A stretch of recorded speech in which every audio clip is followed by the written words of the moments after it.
1차 세계대전 당시에 가장 위험한 보직이 연락병입니다. 이 연락병이 하는 일이 뭐냐면 한 상관이 한 명령을 이 연락병에게 말을 하면 이 연락병이 다른 참호, A라는 참호에서 이 연락병이 있다고 한다면 B라는 참호로 이 상관이 한 명령이나 전달 내용을 알리는 역할을 하는 것이 바로 연락병입니다.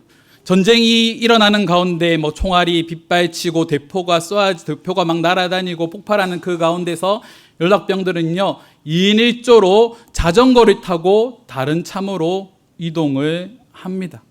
근데 왜 항상 이 연락병들은 2인 1조로 움직였을까요? 왜 2명이 움직였을까요? 한 사람이 죽으면 살아남은 한 사람이 그 메시지를 전달해야 하기 때문입니다.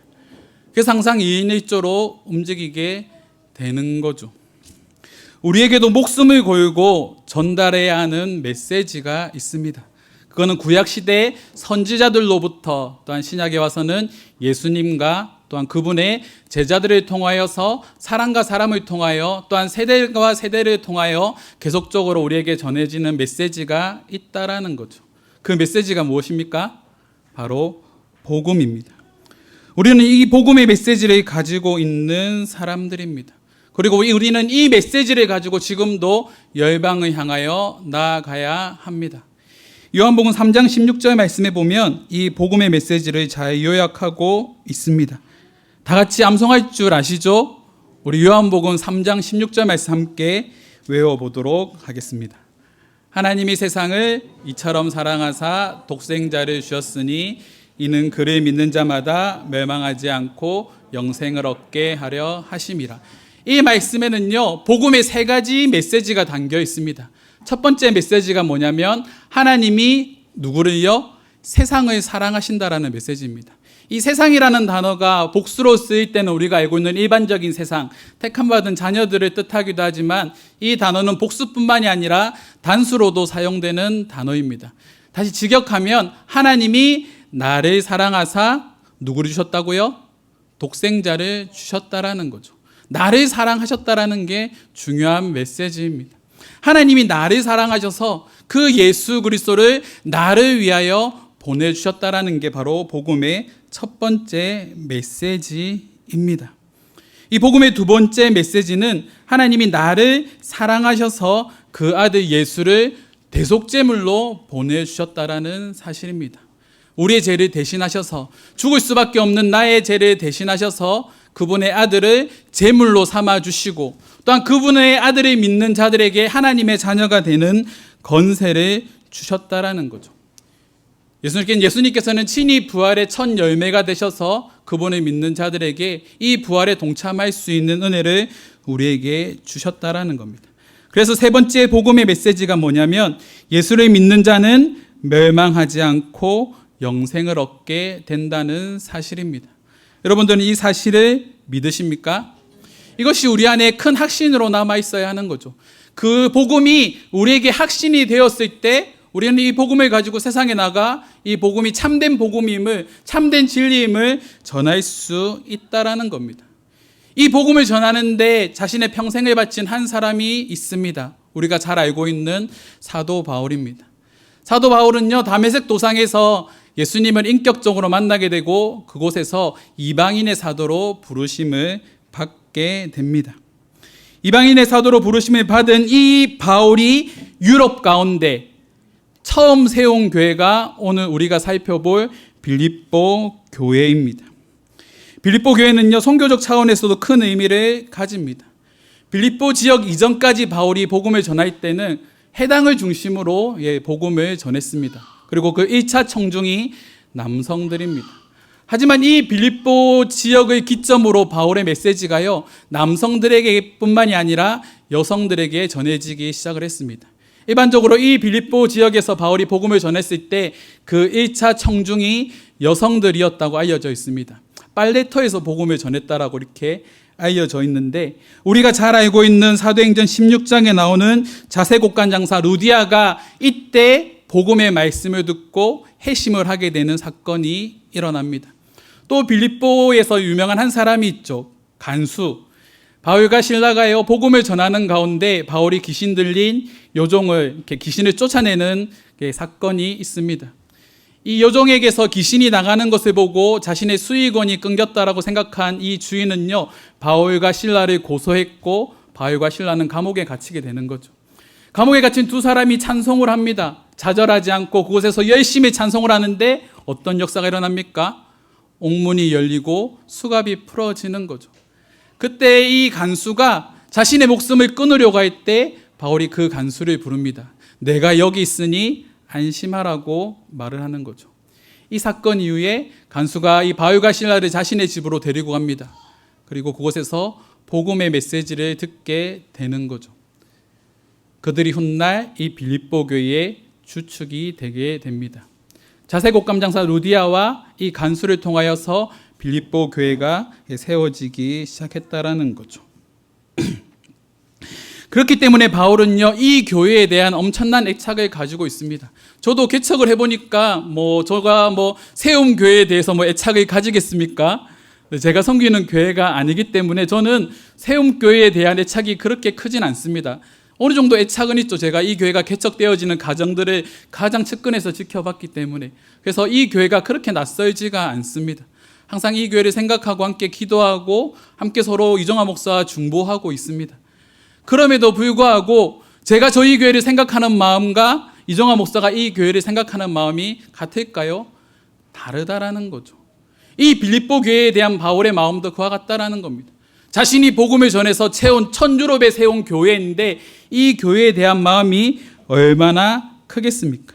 이 빌립보서를 기록할 당시 바울은요 감옥에 투옥된 상태입니다. 이 감옥에 갇혀 있는 상태에서 이 빌립보서 말씀을 쓰게 되는데 바울은 이 빌립보 교회를 향한 마음을 다음과 같이 표현합니다.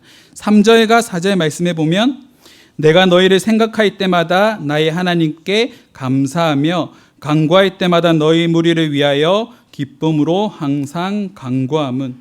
바울은 빌립보 교회를 생각할 때마다 하나님께 감사의 고백들을 합니다. 빌립보 교회를 생각할 때마다 기도하는 것을 쉬지 않습니다. 그만큼 이 빌립보 교회가 바울에게 큰 기쁨이 되는 교회였다라는 거죠. 그리고 바울을 무엇보다 기쁘게 만든 것은 바로 5절 말씀에 기록된 내용입니다. 5절 말씀 우리가 함께 읽겠습니다. 시작. 너희가 첫날부터 이제까지 복음을 위한 일에 참여하고 있기 때문이라. 그들이 뭐에 참여하고 있다고요? 복음을 위한 일에 참여하고 있다라는 겁니다. 바울은 또 다른 지역으로 복음을 전하기 위해서 떠났습니다. 그리고 남겨진 성도들이 있겠죠.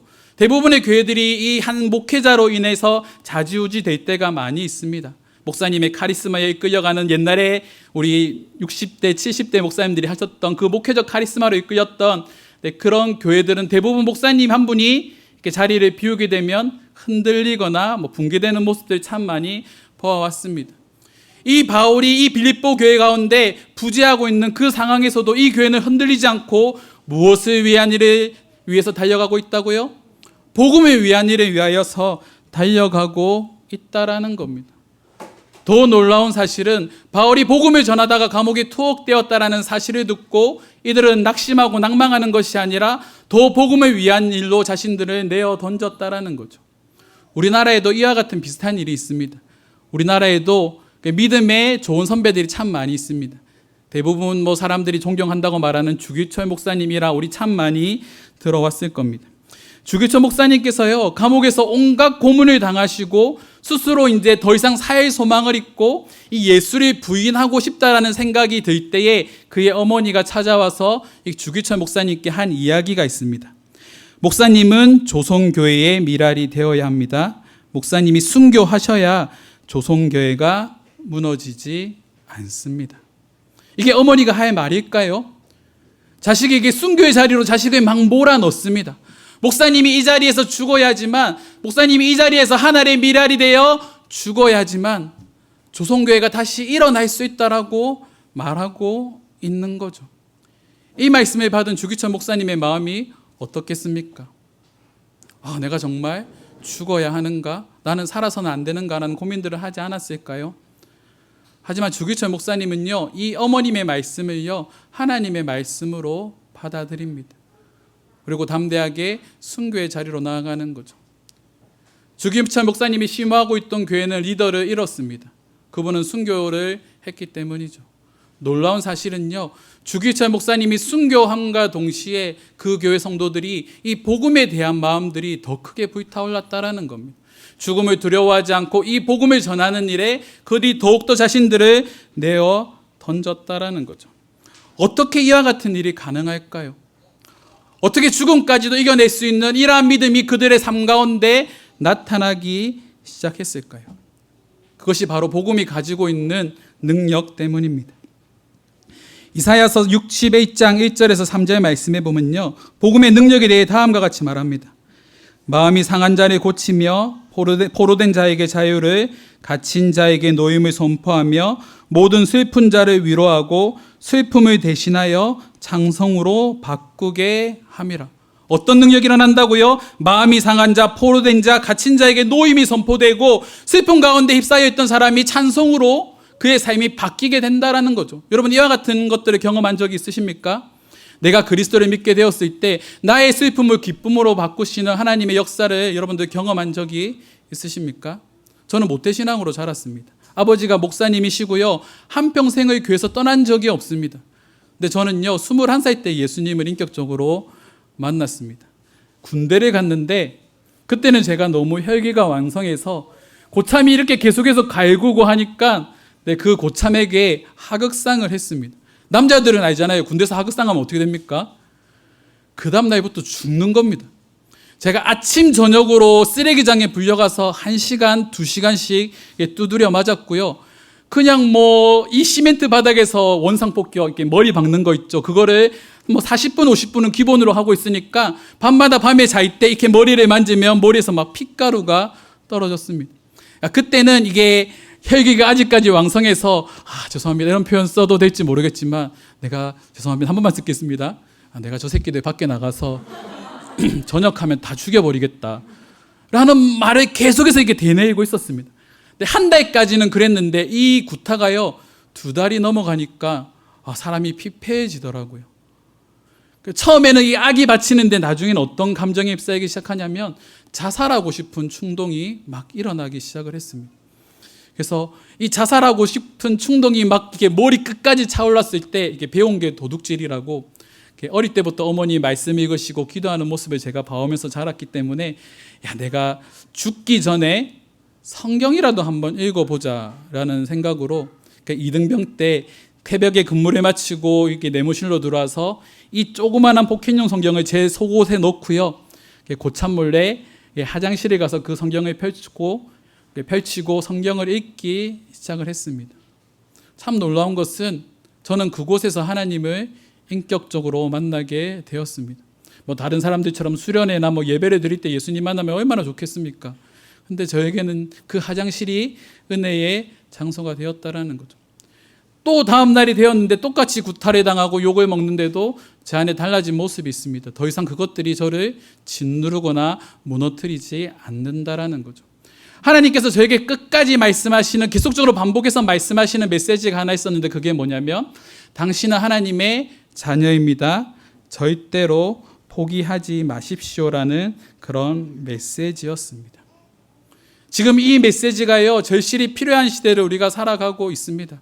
목회자이기 때문에 수많은 사람들을 만납니다. 이번 주에도 저희 교회 성도들 뿐만이 아니라 많은 불신자들을 만나면서 하나같이 듣는 얘기가 있습니다. 목사님, 너무 힘듭니다. 목사님, 죽고 싶습니다. 살 소망이 없습니다. 온갖 슬픈 말들과 이 사람들이 힘들어하는 이야기를 너무 많이 듣다 보니까 저 또한 그들의 마음에 이렇게 감정이 동하면서 저 또한 스스로 많이 힘든 시간들을 보냈던 한 주인 것 같습니다. 하지만 그들의 말을 들으면서 또한 이번 주 한 주의 말씀을 준비하면서 또 다른 저에게 드는 생각은 나를 변화시켰던 이 복음이 가장 절실한 시대가 바로 지금이라는 생각을 하게 되었습니다. 그들에게 필요한 것이 뭘까요? 우리가 그들에게 물질로 도움을 줄 수 있습니다. 따뜻한 격려의 말로 그들을 격려할 수 있습니다. 하지만 물질과 따뜻한 격려의 말은요, 그 기간이 오래 가지 않습니다. 그 순간에 잠깐 위로를 줄 수 있지만 그들이 또 혼자 있는 시간이 되면 그들은 절망 가운데 휩싸이게 되는 거죠. 그들에게 진짜 필요한 것은 바로 복음의 메시지입니다. 그들에게 참된 자유를 허락해주는, 기뻐할 수 없는 가운데서도 기뻐할 수 있도록 만들어주는 그 복음이요, 그들 가운데 필요하다라는 겁니다. 지금 여러분들 주위를 한번 둘러보십시오. 그리고 주위에 있는 사람들과 이야기를 나눠보십시오. 그들에게 정말 필요한 것이 무엇이겠습니까? 바로 복음의 메시지라는 겁니다. 우리는 그 일을 위하여서 부름받은 자들입니다. 우리는 나만 신앙생활을 하기 위하여서, 나만 구원받기 위하여서, 축복의 자리로 나아가기 위하여서 구원받은 자들이 아니라 하나님께서는 우리에게 분명한 목적을 가지고 우리를 부르셨는데, 하나님께서 우리에게 주신 그 복음을 가지고 우리는 세상으로 나아가야 한다라는 거죠.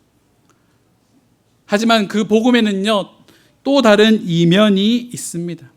아이러니하게도 복음의 은혜가 우리에게, 복음이 처음에는 우리에게 은혜로 다가왔지만 이 복음의 은혜가 깊어질수록 그 복음은요, 우리를 고난의 자리로 인도한다라는 겁니다. 바울은 7절에서 다음과 같이 말합니다. 내가 너희 무리를 위하여 이와 같이 생각하는 것이 마땅하니 이는 너희가 내 마음에 있음이며 나의 매임과 복음의 변명함과 확정함에 너희가 다 나와 함께 은혜에 참여한 자가 됨이라. 바울이 뭐를 말하고 있습니까? 자신이 지금 어떤 상태라고요? 매여 있는 상태라고요. 감옥에 투옥된 상태입니다. 바울은 복음을 위해서 감옥에 갇혀 있습니다. 하지만 그 가운데서도 바울이 빌립보 교회 성도들에게 권고하는 것은 너희가 복음 가운데 이 복음을 변명하고 확증하는 일에 너희들이 동참하라라는 겁니다. 나와 같이 복음을 전하는 일에, 이 복음을 전하다가 고난의 길로 여러분 들어오라는 거죠. 근데 바울은요, 그것을 은혜라고 표현하고 있습니다. 어떻게 고난이 은혜가 될 수가 있습니까? 어떻게 고난이요 축복이 될 수가 있습니까?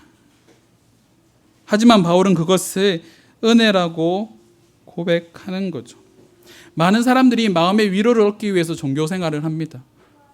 타 종교를 믿는 사람들도 마음의 평화를 얻기 위해서 그들의 정성을 들이고 108배를 하고 끊임없이 하루에 3번씩 4번씩 기도하는 그런 종교적인 생활을 하는 많은 사람들이 있습니다. 하지만 그들과 우리의 차이점은 무엇일까요? 그들은 축복의 자리, 은혜의 자리로 나아가기 위해서 그들의 신앙적 열심을 다하지만 우리는요, 더 큰 고난의 자리로 나아가기 위해서 우리는 우리의 신앙이 자라가기 시작한다라는 거죠.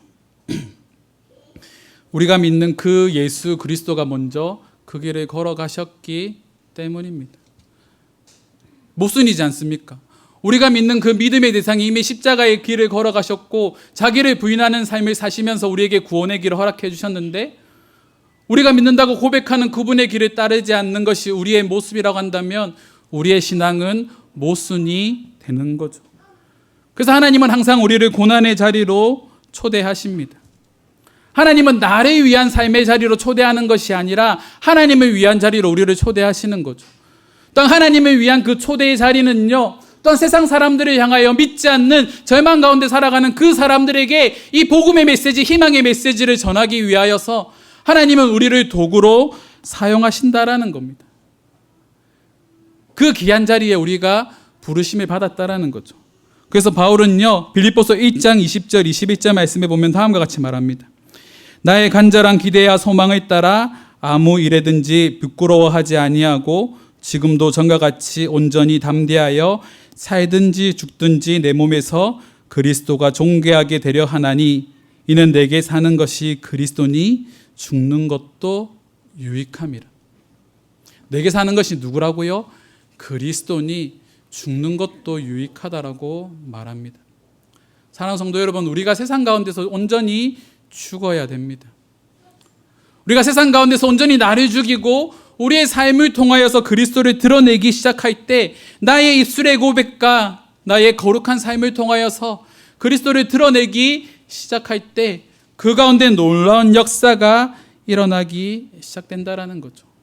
복음은요, 우리의 입술을 통하여서 선포되어지지만 우리의 삶을 통하여서 증명되어진다라는 겁니다. 우리가 선포하는 그 복음의 메시지가 감사할 수 없는 가운데서도 감사하고 기뻐할 수 없는 가운데서도 기뻐할 수 있는 우리의 거룩한 삶의 모습을 통하여서 세상 사람들에게 선명한 복음으로 다가가 친다라는 겁니다. 사랑하는 성도 여러분, 저와 여러분들이 이와 같은 고백을 하기를 원합니다. 내 안에 사는 것이 누구라고요? 그리스도니 나에게는 죽는 것도 유익함이라. 이것이 우리가 변치 않고 고백해야 되는 바로 우리의 진정한 신앙 고백입니다. 그래서 우리는 끊임없이 불편함이라는 옷을 입어야 됩니다. 예수를 살면서 수많은 사람들을 섬겨야 하고 그 섬김의 자리에 나를 내어 던져야 하는 거죠. 남들이 하지 않는 굳은 일도 내가 다 도맡아서 해야 되고, 서로 비방하고 욕하고 있는 그 사람들 사이에 들어가 나는 그들을 향하여서 희망의 메시지, 잘하고 있어, 너 지금도 충분히 애쓰고 있어, 많이 힘들지? 그래도 하나님은 너를 사랑하고 계셔라는 이 희망의 복음의 메시지를 우리가 그들에게 전해야 한다라는 겁니다.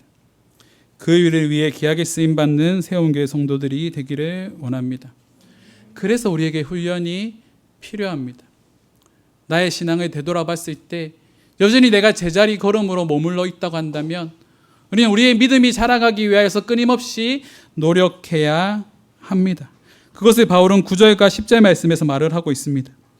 내가 기도하노라 너희 사랑을 지식과 모든 총명으로 더 풍성하게 하사 너희로 지극히 선한 것을 분별하며 또 진실하여 허물 없이 그리스도의 날까지 이르고. 바울이 무엇을 기도합니까? 너희 사랑을 지식과 모든 총명으로 풍성하게 하라고 말을 하고 있습니다. 그리스도로 아는 지식 가운데서 너희가 자라가야 하고, 그리스도를 변증할 수 있는 일에, 세상 사람들에게 그리스도에 대해서 명확하게 말할 수 있는 일에 우리가 최선을 다해야 된다라고 말을 하는 거죠. 바울은 그 일들을 위하여서 끊임없이 우리가 배워야 한다라고 말을 하고 있습니다. 여러분 교회에는 참 좋은 목사님이 있습니다. 그리고 참 좋은 사역자들이 있죠. 누구보다 말씀 열심히 준비하고 누구보다 열심히 기도하는 목회자가 있습니다. 이 목회자 여러분들 정말 귀찮게 만들어야 됩니다. 쉬지 못하도록, 밤에 잠도 못 자도록 계속 귀찮게 만들어야 됩니다. 목사님 내가 성경을 읽는데 이거 무슨 말인지 모르겠습니다. 설명해 주십시오. 목사님 내가 이 말씀을 듣다가 이런 깨달음이 왔는데 이 깨달음이 바른 깨달음입니까 아닙니까?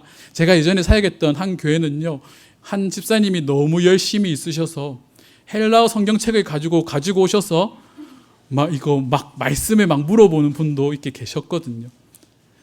그 정도까지 열심은 우리가 없더라도 우리가 이 복음을 알아가는 일에, 이 성경을 알아가는 일에 우리가 더 많은 노력들을 하고 목사님을 귀찮게 해야 한다라는 겁니다. 3개월이면 충분히 신 것 같습니다.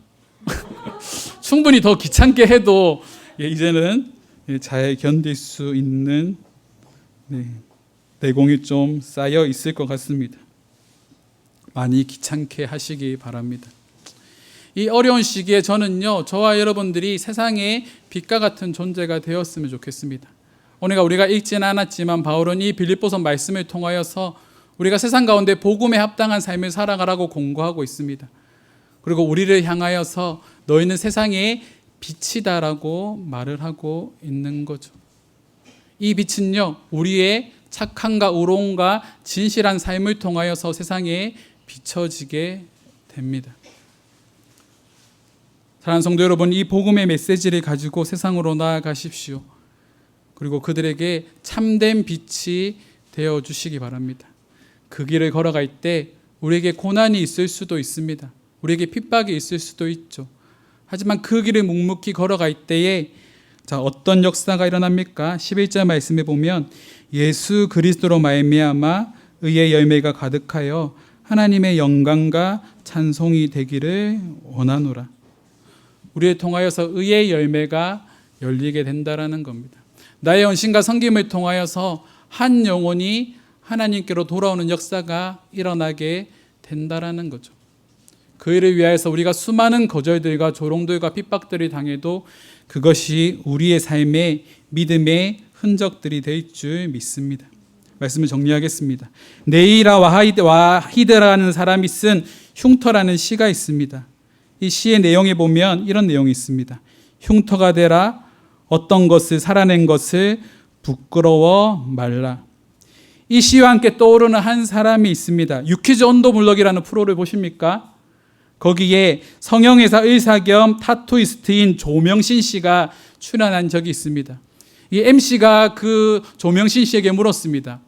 자, 성형외과 의사이시면서 타투이스트인데 어떤 타투를 그린 것이 가장 기억에 남으십니까? 라고 물어보았을 때 그 사람이 했던 이야기가 바로 이 이야기입니다. 우리 사진을 한번 보여주시겠어요? 네. 어떤 그림인 것 같습니까? 이 소방관이요, 하재를 진압하다가 어깨 쪽에 흉터가 생겼습니다. 하상 자국이 생기게 된 거죠. 근데 그 하상 자국에 이제 이 타투이스트가 문신을 새겼는데 어떤 그림이냐면 이 불을 끄고 난 다음에 이 소방관이 뒤돌아 서 있는 그런 장면을 이렇게 등에 새겨놨습니다. 그리고 그 위에 뭐가 비치고 있나요? 밝은 빛이 비치고 있는 거죠. 근데 저 빛이 바로 흉터 자국입니다. 이 흉터 자국이 그에게는 치욕이고 부끄러움이었을 겁니다. 지워지지 않는 흔적을 자신의 몸에 가진 거죠. 하지만 이 조명신 씨로 인하여서 이 흔적은요, 가장 영광이 되는 상처가 되었습니다. 하나님은 그와 같은 상처를 우리에게 요구하시는 거죠. 우리가 세상 가운데서 수많은 거절들과 때로는 육신적인 고통들과 수많은 이 복음을 전하는 가운데서 겪게 되는 그 수많은 일들이 우리에게 하나의 흔적으로 남게 될 겁니다. 바울은 그것을 내가 내 몸에 예수의 흔적을 가졌노라라고 말을 하고 있는 거죠. 저는 여러분들에게 이와 같은 흔적들이 많아지기를 원합니다. 내 안에 예수 그리스도의 흔적, 이 복음을 통하여서 내 몸에 새겨지게 되는 이 그리스도의 흔적들이 많아질수록 우리의 믿음은요, 절대로 흔들리지 않는, 상황과 고난과 수많은 역정에도 흔들리지 않는 우리의 믿음을 지탱해주는 하나의 흔적으로 나에게 남아있게 된다라는 겁니다. 사랑하는 성도 여러분, 이번 한 주 동안 여러분들은 어떤 흔적을 새기며 나가시겠습니까? 이번 한 주 동안 수많은 거절과 또한 조롱과 수많은 핍박 속에서도 우리의 메시지가 필요한 자들에게, 참된 위로가 필요한 자들에게 우리의 복음의 근원 되시는 이 예수 그리스도를 담대하게 소개할 수 있는 세움교회 성도들이 되기를 주님의 이름으로 축원합니다.